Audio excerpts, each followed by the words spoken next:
Donc, mis à part la réglementation en termes de construction et de l'habitation, il y a aussi la réglementation urbaine. La réglementation urbaine, ça se traduit par ce thème, hein, construire en respectant les règlements d'urbanisme. Alors, vous savez que depuis 1967, donc là je vais parler du POS, nous avons deux règlements, le POS et le PLU. Depuis 1967, la France et ses territoires ont ce qu'on appelle un cadastre. Donc le cadastre, vous connaissez tous, hein, quand vous allez construire, vous allez au service des impôts, au cadastre, et vous demandez les références de votre terrain, souvent traduits par deux lettres et des chiffres. Ce cadastre, donc, chaque parcelle correspond à un emplacement dans une zone. Et cette zone, elle est définie et réglementée par un règlement bien strict. Voilà. Il faut savoir que, donc, organiser les zones urbaines ou à urbaniser en prenant notamment en compte les besoins en matière d'habitat, d'emploi, d'équipements techniques, mais aussi protéger les zones naturelles. Pourquoi? Parce qu'on ne peut pas construire partout. Donc ça, c'était la prérogative du plan d'occupation des sols, ce qu'on appelait le POS.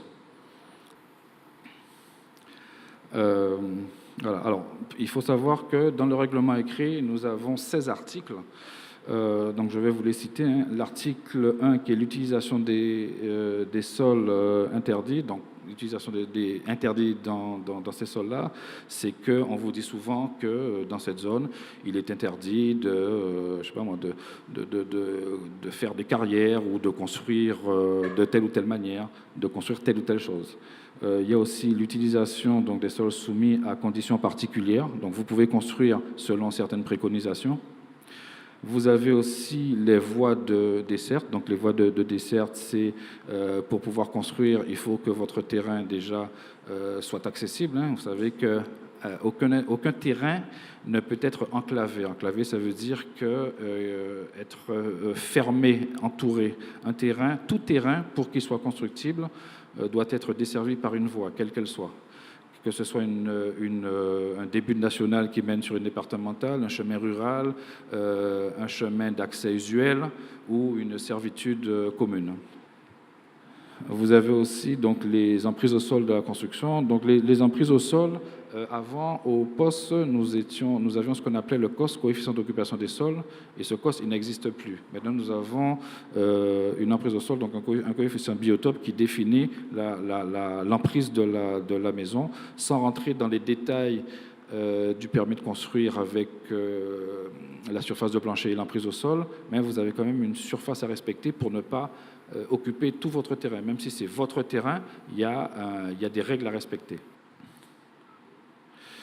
Donc, le non-respect des règles d'urbanisme et de construction peut avoir des effets néfastes pour les occupants, pour les utilisateurs, pour l'environnement. Parmi ces effets, donc je vais vous en citer quelques-uns.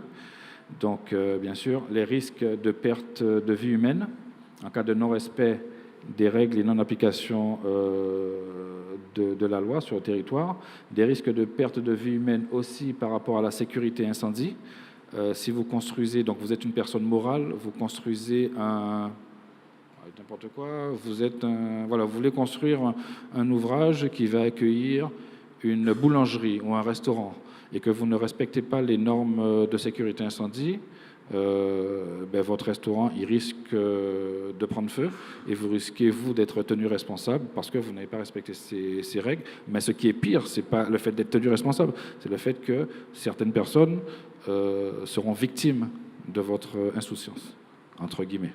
Nous sommes obligés, contraints, de pouvoir respecter ces règles. Certes, c'est une contrainte, nous sommes bien d'accord, c'est une contrainte. Cependant, cette contrainte sera beaucoup plus fluide, beaucoup plus légère si vous passez par un homme de l'art, si vous passez par des professionnels, mais tout type de professionnels. Hein. Ça commence par le notaire, ensuite le géomètre, le géotechnicien, donc le géomètre qui va vous mettre les bornes pour ne pas que vous ayez des problèmes avec vos voisins. Donc la seule chose que j'ai à vous dire, c'est respecter toutes les règles d'urbanisme, les règles de la construction, les règles de l'habitat, les règles d'assurance, respecter toutes les règles. C'est une contrainte, je le répète, mais c'est une contrainte de fait que vous subissez tout de suite, mais qui va vous permettre d'être un petit peu plus à l'aise et un petit peu plus serein lors de la suite de la vie de votre ouvrage. Je vous remercie.